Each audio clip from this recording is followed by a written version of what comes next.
আসেন আপনার গাড়িটা অফ করেন তো, চাবিটা অফ করেন। স্যার অফ করি স্যার। চাবিটা দেন, চাবিটা দেন। চাবিটা নেন।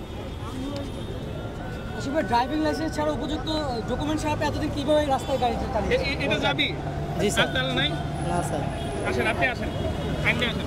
স্যার একটু আসেন আসেন। ওনার হচ্ছে মূলত হচ্ছে এই গাড়িটা হচ্ছে ঢাকা শুধু সিএনজি চলবে, শুধু ঢাকা মেট্রো। হ্যাঁ, এমনি ঢাকা শহরে যে ভয়াবহ জ্যামের অবস্থা, বাড়তি গাড়ির চাপ এমনি সহ্য করতে পারতেছে না। ওনার গাড়ি হচ্ছে ঢাকা যেটা ঢাকা মেট্রোর ভিতরে চলবে না। তারপরে হচ্ছে ওনার গাড়ির কোনো ডকুমেন্ট নাই, তারপর কিছু ডকুমেন্ট আছে এগুলো মেয়াদ উত্তীর্ণ এবং একটা ফটোকপি যা অরিজিনাল না। অরিজিনাল কাগজ উনি ড্রাইভিং লাইসেন্স আর কীভাবে চালাবে? আর তৃতীয়ত সমস্যা হচ্ছে উনি সামনে কোনো লোক নিতে পারবে না। উনি যে ড্রাইভ করতেছে ওনার পাশে আরও দুজন লোক ছিল, যেটা কখনোই কাম্য না। আমি বলি একে অপরের সেকেন্ডটা হলে আর কমানো থাকে না, ওদের ডাবল হয়ে যায়। আপনি রুট ভায়োলেশন করে আসছেন, আপনি জানেন যে আপনি এই রুটের না, তারপরেও আপনি আসছেন। ৫,০০০ টাকা হচ্ছে একটা মিনিমাম জরিমানা, তার মানে ডাম্পিং রুটও নিয়ে আসেন। আমিমের কাগজপত্র কোনগুলো? স্যার এই সিএনজি সে সামনে দুজন যাত্রী নিচে, পিছনে তিনজন, এবং ওর কাছে কোনো ড্রাইভিং লাইসেন্স নাই, গাড়ির কোনো ডকুমেন্ট নাই, ফটোকপি অনেক আগে দেখতে। ড্রাইভিং লাইসেন্স নাই কেন? কই লাইসেন্স ছাড়া গাড়ি চালানো আপনি? সামনে তিনজন নিয়ে আসছে। আচ্ছা সেটা না হয় নিল, কিন্তু আপনার ড্রাইভিং লাইসেন্স কই? ভুল হয়েছে, আমি আর এটা আমি আপনার লাইসেন্সটা কোথায়? এই যে ওনার ফটোকপি। আপনার লাইসেন্সের কি কোনো ছবি বা ফটোকপি আছে? আপনার গাড়ি লাইসেন্স করি না, লাইসেন্স করেন নাই? লাইসেন্স ছাড়া গাড়ি চালানোর অপরাধ জানেন? স্যার জানি না স্যার।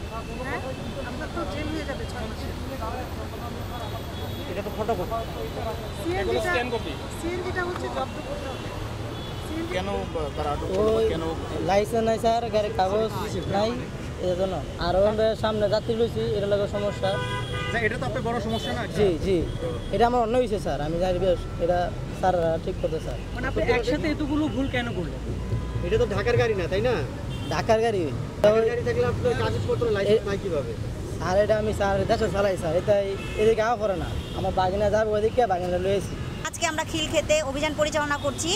এখানে গাড়ির মানে একটা নির্দিষ্ট জায়গায় মেশিনটা স্থাপন করে গাড়িটা সঙ্গে রেখে সেটা কালো ধোয়া মাপা যায়, দূরের গাড়ি মাপা যায় না, ঠিক আছে? মানে মেশিনটা স্থাপন করার পাশে মানে গাড়িটা রেখে ওটা মাপতে হয় আর কি, মানে রেঞ্জটা খুবই অল্প।